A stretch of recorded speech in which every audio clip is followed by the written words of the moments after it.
Shalom bien-aimés dans le Seigneur, grande est notre joie de nous retrouver au pied du grand roi pour notre méditation quotidienne. Nous sommes le samedi 8 mars, c'est notre dernière méditation de la semaine, 8 mars 2025, et nous vous saluons au nom de notre Seigneur et Sauveur Jésus-Christ. Pour notre méditation de ce jour, nous allons lire un texte dans la lettre de Paul aux Philippiens, chapitre 4, verset 9, dans deux versions. Louis II nous dit « Ce que vous avez appris, reçu et entendu de moi, et ce que vous avez vu en moi, pratiquez-le. Et le Dieu de paix sera avec vous. » Parole de vie 2017 nous dit « Faites ce que vous avez appris de moi, ce que vous avez reçu et entendu de moi, ce que vous m'avez vu faire, et le Dieu qui donne la paix sera avec vous. » Faisons des disciples.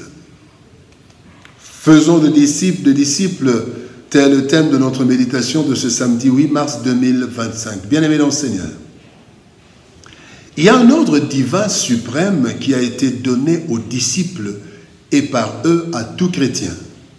C'est de faire des disciples du Christ. Matthieu chapitre 28, versets 19 à 20. Il s'agit de l'évangélisation et de la mission. Et cela concerne tous ceux qui ont en eux le Saint-Esprit.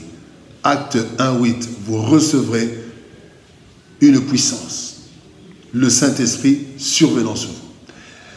Cependant, plusieurs ignorent cela, et ils ignorent ou ils négligent à tort cette mission. Dans le verset du jour, le Seigneur, par l'apôtre Paul, nous montre la voie par excellence pour accomplir cette mission avec succès. Il est de notre devoir en tant que chrétiens de nous assurer que nous obéissons à cet ordre de salut de l'humanité. Notre bonheur ainsi que celui de l'humanité, notre bonheur ainsi que celui de l'humanité en dépendent. Voici quelques leçons que nous tirons de notre verset du jour. Première leçon, ordre pour le salut de tous. Ordre pour le salut de tous.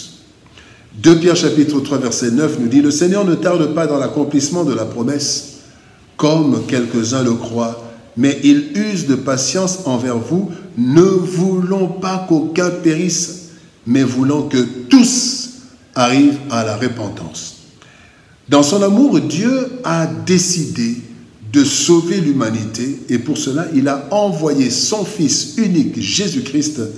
Jean 3,16, Dieu a tant aimé le monde qu'il a envoyé son Fils unique. Et aussi, dans Jean chapitre 17, verset 47, c'est Jésus qui parle. « Je suis venu non pour juger le monde, mais pour sauver le monde. » Après que Christ ait tout accompli à la croix, Jean chapitre 19, verset 30, il a donné l'ordre aux disciples d'annoncer la bonne nouvelle pour le salut. En effet, il est écrit dans 1 Corinthiens chapitre 1, verset 21, « Il a plu à Dieu de sauver les croyants par la folie de la prédication. » Il n'y a donc pas de salut sans la prédication, car il est écrit « Comment croiront-ils en celui dont ils n'ont pas entendu parler, et comment en entendront-ils parler s'il n'y a personne qui prêche ?» Romains chapitre 10, verset 14. Romains 10, 14. C'est ainsi que Christ enrôle tout chrétien pour le salut du monde. Ainsi, nous devons annoncer l'évangile en faisant de chaque chrétien, en faisant en sorte que chaque chrétien devienne disciple pour qu'à son tour il puisse prêcher. Matthieu 28, 19. Deuxième chose, nous devons annoncer l'évangile partout pour le salut de tout homme. Marc 16, 15 dit « Allez par tout le monde et prêchez la bonne nouvelle à toute la création. » Deuxième point, bien-aimé, rendu puissant pour la mission. Acte 1, 8 nous dit « Mais vous recevrez une puissance de Saint-Esprit survenant sur vous, et vous serez mes témoins à Jérusalem, dans toute la Judée, dans la Samarie, jusqu'aux extrémités de la terre. » Plusieurs chrétiens s'excluent, s'auto-excluent. Ils s'excluent eux-mêmes de la mission, soit par ignorance, par inconscience ou par peur. En effet, ils trouvent cette mission trop grande et dangereuse même. Ces chrétiens ignorent que c'est en fait Dieu qui fera le travail en eux. C'est Dieu qui fait le travail en nous par la puissance du Saint-Esprit. La puissance reçue, bien-aimés, agit en nous en 3 dimensions. Faisons de nous des témoins qui ont une histoire personnelle avec Dieu. Acte 4, 20, il est dit, car nous ne pouvons pas ne pas parler de ce que nous avons vu et entendu. Nous sommes témoins, bien-aimés, des témoins qui parlent de Jésus aux autres. Marc 5, 19. Jésus ne lui permit pas, mais il lui dit, va dans ta maison vers les tiens et raconte-leur tout ce que le Seigneur t'a fait et comment il a eu pitié de toi. Nous devons être des témoins qui servent de modèle. 1 Corinthiens 11, 1, Paul dit, soyez mes imitateurs comme moi je le suis moi-même de Christ. Est-ce que nous pouvons tous dire cela? Sachons-le, bien-aimé, nous avons reçu la puissance du Saint-Esprit pour être des témoins conduisant au salut de l'humanité. Le 3e point, bien-aimé, mise en pratique bénéfique. Quand vous lisez Daniel, chapitre 12, verset 3, la Bible dit « Ceux qui auront été intelligents brilleront comme la splendeur du ciel, ceux qui auront enseigné la justice à la multitude brilleront comme les étoiles, à toujours et à perpétuité. » Bien-aimés, ce texte de Daniel que nous venons de lire nous montre les bénéfices de l'annonce de l'Évangile. En effet, ceux qui l'annoncent et ceux qui le reçoivent sont grandement bénis. Dans le texte, nous voyons les 2 catégories. Ceux qui ont été intelligents, ceux qui accepteront le Seigneur et qui ainsi auront une intelligence renouvelée. Et ils brilleront, ces personnes qui acceptent le Seigneur, qui reçoivent l'Évangile, ils brilleront comme la splendeur, signe de grande bénédiction et de paix intérieure. Mais de l'autre côté, il y a ceux qui auront enseigné la justice, ceux qui auront parlé de Jésus. Eh bien, il est impérieux d'accepter l'Évangile pour être sauvé et recevoir ainsi la vie éternelle, mais aussi il est impérieux de répandre l'Évangile pour tout être bien-aimé, l'Évangile pour tout être vivant, et être ainsi un instrument de Dieu, béni à jamais.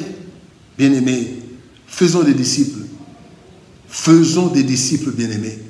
Et celui qui prêche et celui qui reçoit l'Évangile, eh bien les deux sont grandement bénis, et cela pour l'éternité. Faisons des disciples. L'ordre suprême, bien-aimé, n'est pas une option, mais un impératif. Tout chrétien conscient doit prendre au sérieux ce programme divin pour le salut de l'humanité, l'évangélisation. Chacun doit considérer sa rencontre avec Jésus donc comme une étoile qui brille. Chacun, bien-aimé, nous devons considérer notre rencontre avec Jésus comme une grâce pour notre salut, mais aussi nous devons considérer cette rencontre comme un enrôlement dans le processus du salut de l'humanité. Je suis sauvé et j'entre dans l'équipe de ceux qui doivent aller pour sauver au moyen de la prédication. Bien-aimés dans le Seigneur, pour cela, nous devons être des témoins qui transmettent la parole de vie et qui la vivent afin de permettre aux autres d'entendre l'Évangile et de pratiquer en ayant un modèle devant eux. Bien-aimés, faisons des disciples. C'est l'ordre que celui que nous adorons nous a donné. Prions. Père de gloire, nous te bénissons, te rendons grâce pour ton amour et ta bonté. Merci pour ta parole. Aide-nous à comprendre, Seigneur de gloire, que quand nous sommes sauvés, nous sommes enrôlés dans l'équipe des sauveteurs. Aide-nous, Seigneur, ô Dieu de gloire, à parler de toi, mais aussi à vivre de façon à ce que les autres te voient en moi et que je sois un modèle. Père de gloire, merci pour ton amour et ta bonté. Bénis ta parole éternelle. Bénis ton peuple au nom de Jésus-Christ. Nous avons ainsi prié. Amen. Bien-aimé Seigneur, que Dieu nous bénisse. Shalom, au revoir, bon week-end. Et par la grâce de Dieu, nous nous retrouvons le lundi pour une nouvelle série de méditations au pied du Grand Roi. Shalom, au revoir, bon week-end et à lundi.